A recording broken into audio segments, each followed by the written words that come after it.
Living in London, I was hot and sweaty all the time, even when temperatures dropped below freezing. I fast walked everywhere. London pace, I called it. Rush to the tube, push my way on. Quick, I'm late, run up the stairs. Walk fast to the office, tut at the tourists. Always in a hurry, as if I could fast walk my way to more. More money, more time. Then one day, I sold everything I owned and moved to Portugal via a 3-year jaunt through Spain, Croatia, and Italy, European countries with a reputation for a slower pace of life. It turns out a slower pace also includes how people walk, and it was this I struggled with for the longest time, even though it turns out to be incredibly important. For the first 6 months of living abroad, my home was the small Spanish city of Logroño. For months, I would speed up and down my local walking path, which also happened to be the most famous walking route in the world, the Camino de Santiago. I would puff past pilgrims and locals, the latter of whom would stare at me with my sweaty face with unapologetic, naked curiosity. Yet I had nothing to rush to.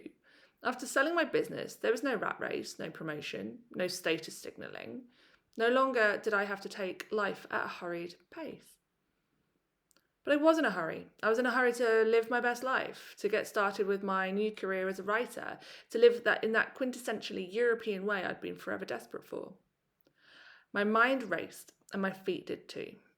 But locally, I stuck out. One day, a friend of mine and I took a walk. She's Australian, but has lived in Spain for many years.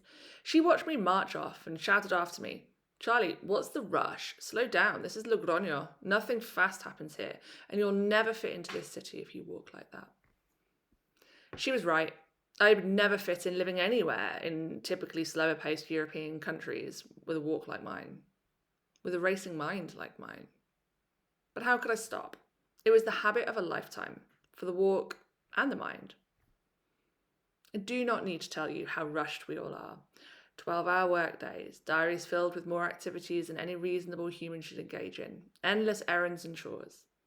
We have less leisure time than ever. We're also primed for instant gratification, same-day deliveries, dopamine culture, count the claps, the likes, the comments. Everything busy, all the time.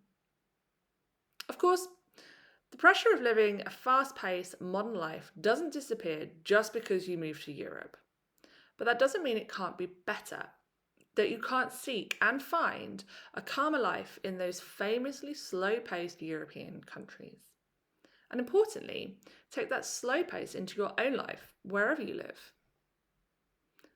On Croatia's Dalmatian coast, slowing down is such a part of their life, they have conceptual names for it, like fiaca, the sweetness of doing nothing, or pomalo, which means take it easy. After Logroño, I spent half a year living on that Croatian coastline. Life became very simple, every day the same.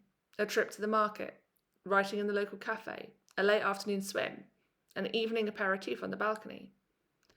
For the first time in nearly 2 decades, I slowed down.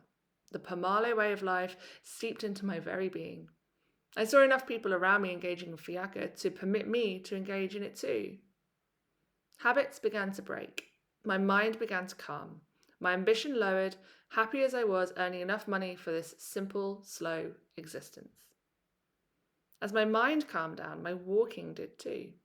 Gradually, almost without realising it, I heeded my Australian friend's advice. Gradually, I started walking like a European. Returning to London earlier this year, I took the city not at London pace, but what I now call Porto pace. And it opened up the city like I've never saw it when I was living there. I didn't push my way onto the tube. I didn't walk head down from one spot to another. I looked up and I looked around. I was even tutted at by a Londoner. For me, that tut was no longer a mark of shame, but a badge of honour. A quintessentially British, passive-aggressive reminder that I've changed, that my walking pace has slowed, that my mind races less, and I'm a better person for it. It's a bit of a stereotype that Southern Europeans are slow walkers. After all, Madrid has allegedly the 3rd fastest walkers in the world. But that experiment that brought up that stat had people walk up and down a stretch of unencumbered pavement. That's not real life. In real life, you meet someone you know and stop for a quick chat. You see a shop window with something interesting winking at you from behind the glass. You stop by a local bar to peruse the menu.